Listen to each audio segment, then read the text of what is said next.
We've been talking about the theme of God's purposes in our lives, especially mediated through the conflicts and uncertainties of adversity. And we have said before that the biblical worldview invites us to see that adversity and affliction and turbulence, those sorts of things, can actually be invitations to grace if we can receive them as such. It's a question of our point of view, our perspective. But the Scriptures tell us effectively that pain can be redemptive. It can be mediated by the larger purposes of God.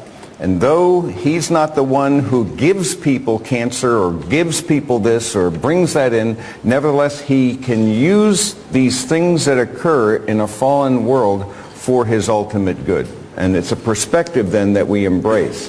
There is this mystery of iniquity, and that God is clearly, as we've said before, not responsible for the evils that we find in this world.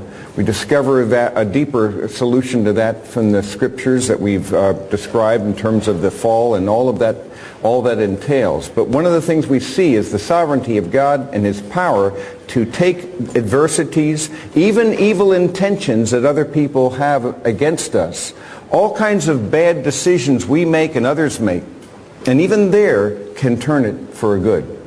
And when we see how He can do this in terms of bringing people closer to Him, we see that there's a choice, and that affliction and adversity always forces a choice. And this choice is going to be whether we're going to lean into the grace of God or whether we're going to try to back off and try to control things ourselves.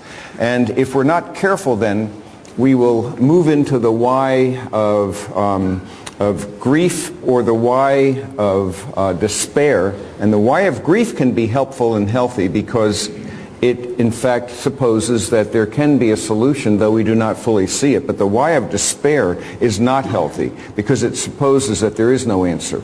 And it can actually cause you to become bitter rather than better, and it's a different point of view. So the question is what we're going to be doing to see this. So God's commitment to us is for our holiness. And ultimately, in this soul-forming world, His plan is to make us conform to the image of His Son.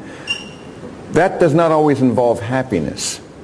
And so we misconstrue the two and suppose that God must want us to be happy. Well, that's not always the case, because He has a larger plan than that for us.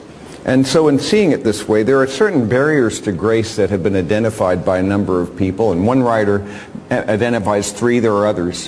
One of them, I think, is getting caught up with self-sufficiency, where you try to solve your problems yourself, and you try to become an island unto yourself, and you want to gain the illusion of autonomy and control. We are desperate to become people of control. We want to suppose that we can control our world around us. But when things get so violently turbulent, we don't know what to do, and we lose control, and that can be a very frightening experience. We can thrash about like a person who's drowning, pulling others down with him, or we can be a person who calls upon the Lord and says, "Lord, save me." That's one of the shortest prayers in the Bible. You remember when Peter is starting to sink. That's a pretty quick prayer. He doesn't say, "Oh Lord, you who are enthroned above the cherubim," and so forth. He's going down. So "Lord, save me." A little economy is a good thing sometimes in your prayers. And we can cry out, "Lord, save me." And we discover a certain grace, a certain power, a certain presence that can occur. Even though the circumstance does not immediately change, we might discover that our perspective does. And so what we want to do is to understand that this self-sufficient attitude can be an enemy of grace, as is also another enemy of grace, getting all so caught up with doing that you have no place for being in your faith, the doing excluding the being. And I stress this because we can easily get out of the disciplines that are so necessary of being before God, just spending time with Him. Not so much doing something for Him, but being with Him. And this will involve the fundamental disciplines of the faith that are so easily negotiable and so easily lost. After a while, you get out of the habit of reading the Scriptures and praying. I was just having lunch yesterday with a friend, who was describing an encounter with Billy Graham just in this last year. And this person asked him, what kind of counsel would you give me for my ministry? And more or less along those lines. What do you suppose Graham would say to that? You know, there's a lot of things you can guess that he might say. But he said, there's one thing above all else, it trumps everything. He says, be more engaged in prayer. He said and as he has said this before, he said, I look back, and if I had it to do over again, I would have spent more time in Scripture and more time in prayer over the years. You see the danger we can have, and prayer is being. That's just being time. It's not productive, and that's why our tendency is to move away from being into doing, because the doing at least has the illusion of productivity. And prayer does not have that illusion. Yet, in my view, the irony is that prayer and time spent with God can be the most, quote, productive thing you do.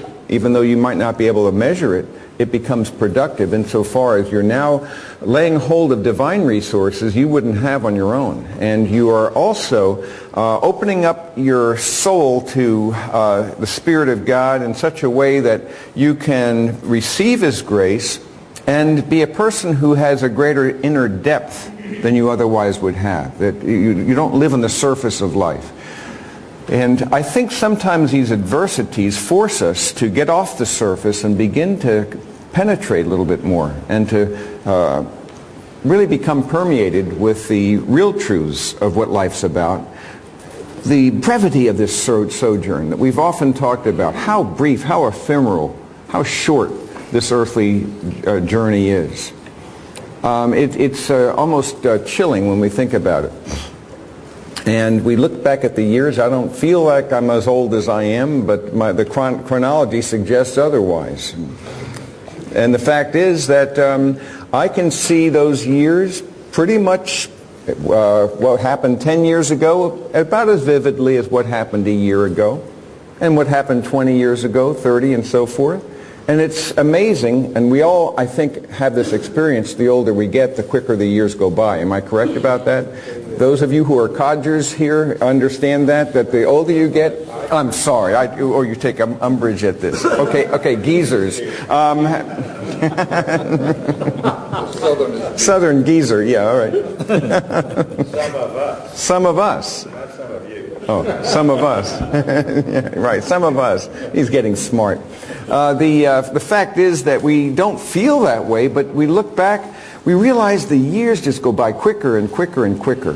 And the perspective we ought to see is this, a phrase that I picked up from someone a while ago. I've mentioned it to you before. Age conspires with God to take away your temporal hope. That's a very insightful point of view. Age conspires with God to take away your temporal hope. What he's saying is, you can't keep hoping in this world. In fact, when we gain maturity, we begin to realize, or we should be realizing, how this ephemeral world is not our home.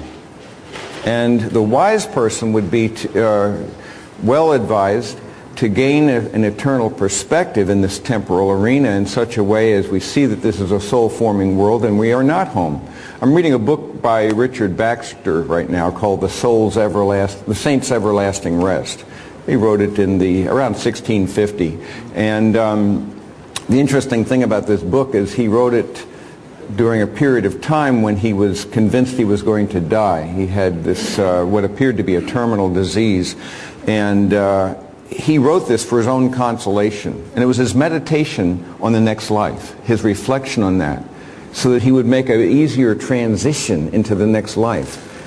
Just when he finished this little book, he suddenly got well. And this book was published soon after that. And it has edified people now for hundreds of years because it's encouraging us to meditate carefully and to think carefully about what your everlasting life will be like. And there's a lot of wisdom in that, because after all, we're here for a very brief season. There, it's eternity. So having a perspective of becoming more homesick and longing for that, I think, can be a healthy thing. Well, so that being, those times spent in being, can animate that and help us to have a greater depth and a greater perspective and a greater clarity